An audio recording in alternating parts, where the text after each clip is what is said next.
Having a good command of Chinese is increasingly important in an environment where the use of Chinese becomes more pervasive. Speaking to students at a forum, Minister in the Prime Minister's office, Lim Swee Say, urged the students to take a greater interest in the language. Sharon C. with this report.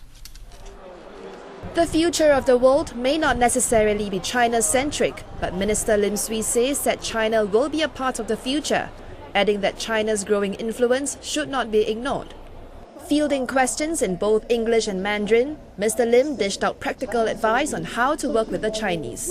Try not to impress the Chinese that you can be as Chinese or even more Chinese than them.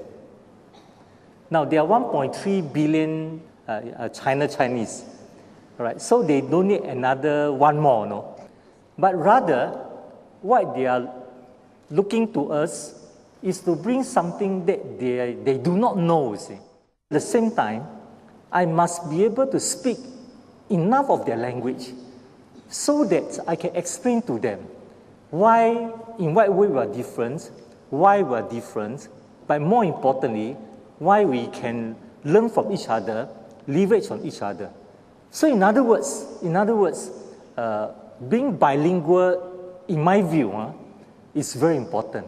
Students asked a variety of questions, from China's impending leadership renewal, its rise in economic power, and what Singapore can offer as a small country. What if China and the West can already establish a bridge on themselves? If that happens, what is the advantage that Singapore has? Mr. Lim said the role of bilingual and bicultural Singaporeans goes beyond being a bridge. We're not trying to position ourselves as an effective interpreter.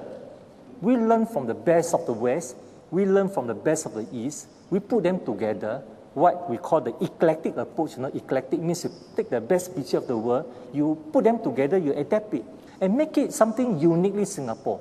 And that uniquely Singapore is really our biggest strength. This is the largest forum since Business China launched the China Quotient Student Forum in 2010. Business China said this is a reflection of the growing interest in China among youths.